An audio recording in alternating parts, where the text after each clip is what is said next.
Good morning, bachcho. Hope you're all doing well and hope you have practiced our previous problems. As you all know, this is the seventh question from Applications of Trigonometry. So, if there are any new students who are watching this for the first time, you will find the link in the description box below of the previous 6 important questions of different types. Actually, हम लोग है ना variety के questions इसमें solve कर रहे हैं, which are exam point of view very important. ठीक है, ये locally I mean like in state SA1 exam में यहाँ पे ये TS में तेलंगाना में पूछा गया था क्वेश्चन नंबर 7 जो आज हम करने वाले हैं. फाइन.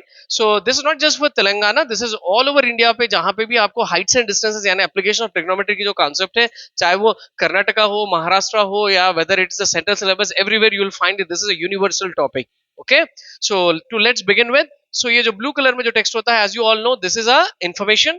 तो इसको हमको अच्छे से पढ़ना है, समझना है, एंड देन उसके आधार पे ये जो ब्लैक टेक्स्ट होता है इसको इंस्ट्रक्शन कहा जाता है. Why I keep repeating this is you know because every time may be a new student is watching this, so for them specially I repeated.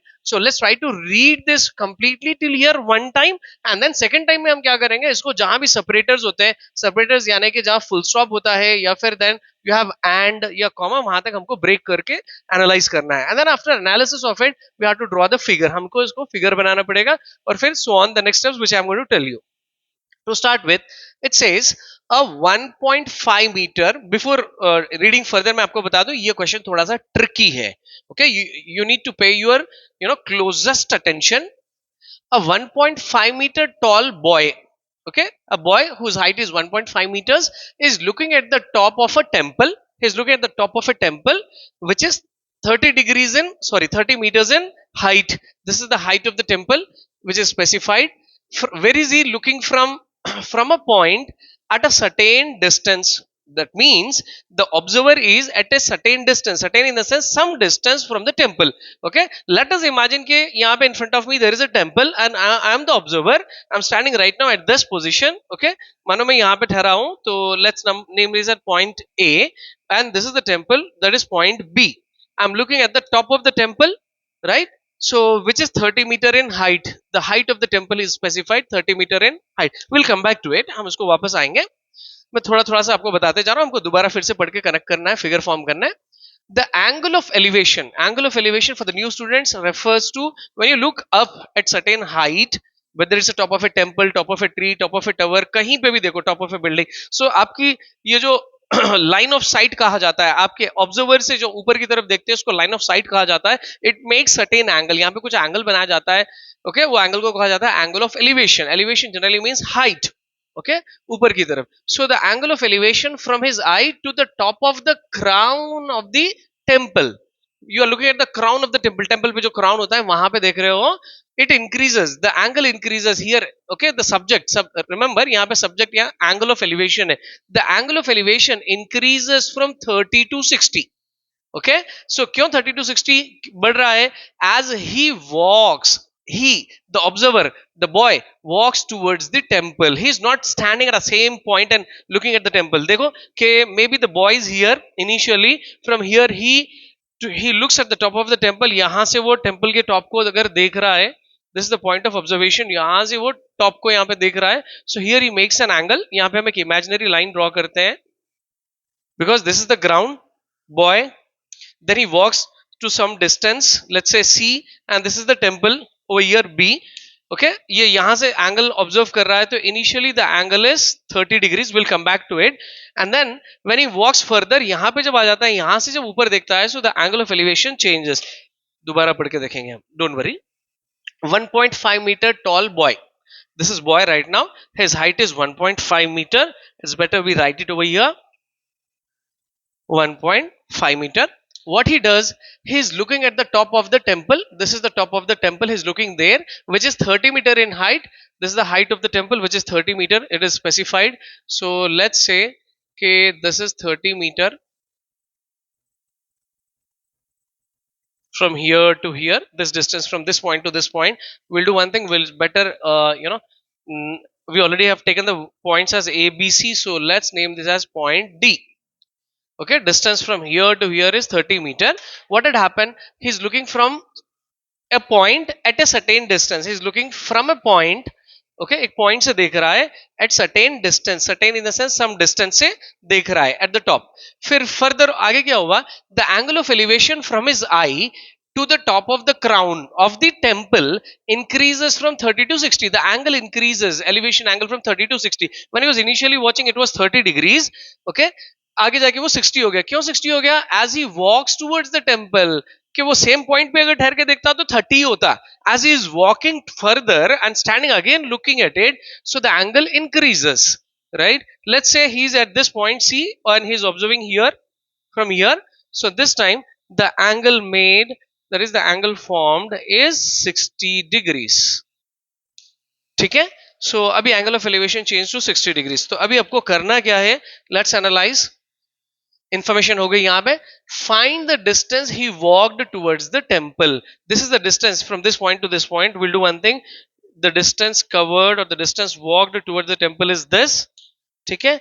And the distance right now where he is from there to the temple, ये red colour वाली line है. Okay. सो एक काम करते हैं. the complete distance where he was earlier from that point, to the temple, let us assume it to be as some x meters. Initially जहां पे point observer था, देखिए ये क्वेश्चन ट्रिकी है, राइट. सो यहां से वहां तक जाने का जो डिस्टेंस था, टोटल डिस्टेंस, यानी completely he did not walk but it is x, let us assume.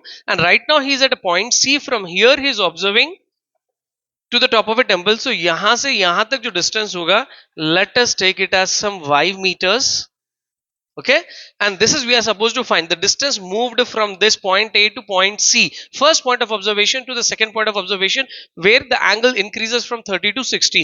So let us assume this to be as some Z. Already we have done with, assume the letters XY, तो यहाँ पे हम कुछ Z meters ले लेंगे. Hope you understood it. So अभी देखेंगे हमको करना क्या है, कि ये डिस्टेंस हमको फाइंड करना है. What he has walked from here to here, okay, this to this. So ये कैसे आएगा आपको? आप क्या करिए कि ये कंप्लीट बेस फाइंड करिए. मैं आपको पहले ट्रायंगल्स बताता हूं, उसके बाद देखिए आप अच्छे से समझोगे. तो यहाँ पे आपको राइट एंगल ट्रायंगल्स देखना पड़ेगा कि राइट एंगल ट्रायंगल्स कहाँ पे बन रहे हैं. सो देखो यहाँ पे एक राइट एंगल ट्रायंगल बन रहा है आपको. ये एक काम करते हैं, पहले हम ये समझते हैं कि ये 1.5 मीटर यहाँ से माइनस करना पड़ेगा. क्यों माइनस करना पड़ेगा? ये क्वेश्चन जैसे कि मैं रिपीटेडली कर रहा हूँ कि ये ट्रिकी है. In what way it is tricky is, so far in all the problems that we have seen so far, जहां भी पॉइंट ऑफ ऑब्जर्वेशन थी, जो ऑब्जर्वर था उसकी हाइट इग्नोर्ड थी, उसकी हाइट कहीं मेंशन नहीं करा. This time he has given the height of the observer. So what we have to do is, ये ऑब्जर्वर की हाइट, ये जो total height of the temple से सबट्रैक्ट करना है, माइनस करना है आपको, क्योंकि ऑब्जर्वेशन की पॉइंट आपकी आई है. Here he said from his I, this is an I. Okay, यहां से वहां देख रहा है, right. The observer is looking from this point, this is the point of observation. Okay, ये आई यहां से देखा जा रहा है. तो हम क्या करेंगे, क्योंकि ट्रायंगल्स यहां पे बन रहे हैं, यहां पे ट्रायंगल नहीं बनता with this part. This is not a part of a triangle, right angle triangle. So what will do is कि ये 1.5, क्योंकि अभी हमको सिर्फ ये वाला पार्ट लेना है, this part, only this part, ignoring this bottom, नीचे वाला part. So what will do is कि ये जो टोटल हाइट 30 मीटर्स है, इससे हम ये 1.5 मीटर्स, ये जो डिस्टेंस है, this 1.5 metre we will subtract. Okay, so 30 जो कंप्लीट हाइट थी, उससे अगर 1.5 सबट्रैक्ट करते हैं, so this is going to be how much? Can you tell me quickly? Can anyone? It is 28.5 meters. Hope you understood why did we subtract. इसलिए हमने subtract किया कि we are going to not consider this. अभी हम यहाँ देखेंगे कि triangle, right angle triangle यहाँ पे बन रहा है. ओके, ये पार्ट अगर लेंगे तो नहीं बनेगा, तो हम ये कंसिडर करें. तो यहाँ पे दो ट्रायंगल्स है, डी, ये पॉइंट हम यहाँ पे कंसिडर करेंगे, D B C. This one smaller triangle, another one D B A, ये ऊपर लेंगे हम, तो ये बनेंगे आपके दो right angled triangles. Fine. So ये दोनों राइट एंगल ट्रायंगल्स में देखिए, as we know, two measurements we need all the time. So दो मेजरमेंट्स यहाँ पे है. In the smaller triangle, in this one, angle and the height, okay, is given 28.5 from here to here, and in the bigger triangle DBA, angle 30 degree and the height 28.5. So we are very lucky, we have got two measurements. Okay, now let's try to focus on कि हमको find क्या करना है. ये देखिए, ये complete base था, ये आपके बिगर ट्रायंगल, ये जो बिगर ट्रायंगल है, इसका complete base we have assumed it to be as x. इससे अगर हम ये जो इनर स्मॉलर ट्रायंगल है, इसका जो बेस है, we have assumed it as to be some y. Okay, इसको हमने y अज्यूम किया था. Okay, and we assumed this to be as some z. Okay, so what will do is, from this entire base x, if we subtract the y, अगर हम ये base minus करते हैं तो then will get this z. What was z? z was the distance covered from the first point of observation to the second point. यहां से यहां तक which we were supposed to find. Okay, it is said that find the distance he walked towards the temple. This distance he has walked. Hope you understood it. It may take more time for you to understand the question, क्योंकि figure समझना बहुत जरूरी है. Question के analysis के बाद figure form करना है, फिगर से डिसाइड करना है कि क्या फाइंड करना है. वंस यू अंडरस्टैंड दिस, आपका कैलकुलेशन बहुत सिंपल हो जाएगा और क्विक हो जाएगा. ओके, तो अभी हम स्टार्ट करते हैं. As if there are any new students, for them I have a point कि आप यहां से ये जो ब्लू वाली इंफॉर्मेशन है उसको गिवन आप लिख लेना. फिर देन आफ्टर राइटिंग गिवन कि आपको फाइंड क्या करना है उसको आपको एज्यूम कर लेना. Find the distance walked. The distance walked आपने z एज्यूम किया था, और ये y क्या है, x क्या है, ये सब आपके assumptions लिखना है. इसके बाद अभी कैलकुलेशन स्टार्ट होता है. In the calculation the very first thing that we do is we have to decide which trigonometric ratio is suitable over here. तो चलो अब हम अगर बिगर ट्रायंगल की हम बात करते हैं तो देखिए यहाँ पे this is the angle made. तो with respect to this angle this side is opposite and we are about to find the adjacent. हमको ये एडजेसेंट x फाइंड करना है, ये पूरा एंटायर बेस. तो एडजेसेंट अपोजिट कौन से रेशियो में सुटेबली आएगा, वो tan में आएगा. ठीक है, कॉट में भी आएगा but it is recommended to go with tan. तो अभी हम tan लेते हैं. सो आप यहाँ पे लिखना in a right angled triangle. ये सारा आप लिखना. It's the video will become long, तो मैं नहीं लिख रहा हूं. So in a right angle triangle we know that, यानी कि हमको क्या पता है कि tan की रेशियो हमको पता है कि कितनी होगी. tan theta equals to opposite by adjacent, जो कि आपका बेस है. Okay, so tan of angle. So यहाँ पे एंगल कौन सा एंगल है, 30 degrees. So let's write over here tan 30 degrees equals to opposite. So this is the opposite side, which is 28.5 by adjacent. Okay, तो adjacent ये complete base जो हमने यहाँ पे assume किया कि it is x meters, so it is x. Okay, यहाँ पे लिख लेना कि आपने कौन सा ट्रायंगल कंसिडर किया, ट्रायंगल ADB. ओके, चलो इसको हम फर्दर यहाँ पे सिंप्लीफाई करते हैं. tan 30 from the table you all no it's 1/√3 equals to 28.5 by x, right? So at this juncture हमको x की वैल्यू फाइंड करना है. तो we will cross multiply x को यहाँ पे और √3 को यहाँ पे क्रॉस मल्टीप्लाई करते हैं. सी ऑफ्टन अब मैं ये जो लाइंस जो ड्रॉ करता हूं इस तरह cross multiply and all, for the sake of simplicity, आपको समझने के लिए इजी हो जाए. आपको नहीं ड्रॉ करना है, यानी please don't do it in your exams और इन योर नोट्स. चलिए, x is multiplied here, x into, so 1 is x, √3 यहाँ पे मल्टीप्लाई होगा 28.5 into √3. Okay, so this is not the final value. I mean √3 as we know it's 1.732. √3 की irrational number की value है, तो वो यहाँ पे सब्स्टिट्यूट करके multiplication. Don't do it, this is not yet final. आपको ये x बेस से आपको y बेस सब्ट्रैक्ट करना है. Still there is lot of simplification to be done. So now come back to this smaller triangle that is DBC. ठीक है, it was right angled here. तो अब ये छोटा वाला हम ट्रायंगल कंसीडर कर रहे हैं. In right angled triangle DBC we know that कि अभी हम यहाँ पे रेशियो कौन सी लेंगे, I mean again tan opposite and the adjacent we are supposed to find. तो यहाँ पे आपको हो जाएगा tan 60 degrees, okay, equal to opposite length इसकी थी 28.5, एडजेसेंट जो बेस आपको फाइंड करना है ये आपका हो गया y. Okay, you all remember the tan 60 value. देखो अक्सर बच्चे कंफ्यूज होते हैं मोस्ट ऑफन के 30 और 60 में. Please don't confuse. tan 30 is 1/√3 and tan 60 is how much, it is √3, just √3. चलो ये हमने डाला. ओके, अभी हो गया 28.5 by y. We have to make y as a subject. Okay, √3 तो y यहाँ पे भेजते हैं और ये √3 यहाँ पे है ना, इंटरचेंज करते हैं. So this will become, on sending y here, y is here, this is 28.5 by √3. ठीक है, ये इधर और ये इधर हो गया.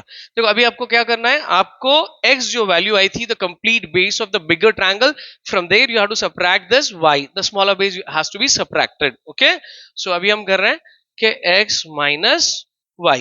सो x was 28.5 into √3 minus 28.5 by √3. Okay, as I said previously, I am re-emphasizing it on again कि √3 के वैल्यूज अभी सब्स्टिट्यूट मत करो, इस सबट्रैक्शन करो, सिंप्लीफाई करो, लास्ट में √3 वैल्यू सब्स्टिट्यूट करना चाहिए. ओके, सो अभी हम क्या करेंगे, यहाँ पे we will go with an LCM of 1 and √3. So 1 and root 3 का एलसीएम होगा रूट 3, तो हम वो रूट 3 से यहाँ पे मल्टीप्लाई कर लेंगे. So this is 28.5. Root 3 into root 3 will become 3. Okay, minus 1 into 28.5 is 28.5 divided by 1 और रूट 3 का एलसीएम कितना हो जाएगा रूट 3. ठीक है, देखो कितना सिंपल है. जस्ट 3, हार्डली 3 स्टेप्स, प्रॉब्लम खत्म हो रहा है यहाँ पे. सो 28, यहाँ एक काम करिए, I show you some easy way. No need to multiply 28.5 into 3, it will be very lengthy. एक काम करिए, यहाँ पे 28.5 28.5 दोनों टर्म्स में है, so please take it out common. So on taking out 28.5 common, so what is left here is 3 minus 28.5 is common, so it is 1 whole divided by root 3. okay, देखो कितना easy हो गया. no need to multiply. so अभी बताइए 28.5 into 3 minus 1 is 2 by root 3. fine. so now we'll multiply this. अभी multiply कर लेना. 28.5 into 2 is 57. as a teacher I know it, आप करके देखना. divided by root 3. देखिए, this was the final simplification that was possible, subtraction, division and all. so अभी ये root 3, now at this juncture we have to remove the root 3 for the new students. कि याद रखिए, किसी भी fraction में denominator में square root नहीं होनी चाहिए. irrational number जैसे root 3, root 2, root 5. तो what we do is we rationalize it. इसको कहा जाता है rationalization. तो आपको यहाँ पे लिखना पड़ेगा rationalizing the denominator, not doctor. ठीक है, सो ये rationalizing ing continuous.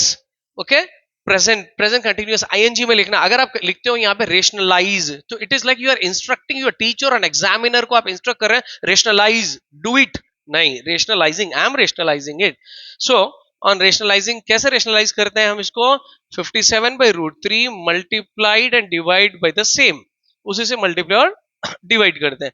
so the numerator will be 57 into root 3 by root 3 into root 3. बताइए कितना हो जाएगा? root 3 into root 3 is 3. okay, so there is a common factor for this 57 and root 3. okay, that is 3 ones, 3 ones. that 5 minus 3 is 2, so 2 7 27, 3 nines. ठीक है, so it is 19 into root 3. देखिए, we have done with everything. We have rationalize it, denominator से root 3 चले गया, subtraction हो गया, सब कुछ हो गया. तो now substitute the value of root 3. Do you remember कि कितनी वैल्यू है रूट 3 की? आपको वैल्यू पता है, it is 1.732. You should remember it. अगर आप इतना भी लीव करते हो तो you will get marks, full marks, no doubt. But still to have a good impression on the examiner, substitute its value which is 1.732. Okay, और multiply कर लीजिए. आपका प्रोडक्ट देखो यहाँ पे बन जाएगा 32.908 मीटर्स. अभी यूनिट लिखना. Okay, calculation, during the calculation don't mention the units. Okay, and I as a teacher I know it, we do it so many times, we can do sometimes oral calculations. तो मुझे पता है कि 32.0908 है, but आप उसको multiplication करके ही लिखना. Now you understood why did we substitute the value? क्योंकि we were talking about distance covered, so let us not write the distance in terms of irrational numbers like root and all. ठीक है, तो इसीलिए value लिखो, multiply करो और finally conclude. Don't just leave, examiner sometimes mostly they focus on what, how do you present, आपका given कैसे है, आपका फिगर कैसे है, आपकी एंडिंग कैसी है. तो इसलिए यहाँ पे लिखना therefore the distance covered by the boy or by the observer from the first point of observation to the second point of observation from here to here is 32.908 meters. Hope you understood it. So please like our videos if you really understand our approach of teaching and learning, and please don't forget to share with your friends. We'll meet you in the next video with some more varieties of problems and which are very important for you, for your exam point of view. Have a nice day.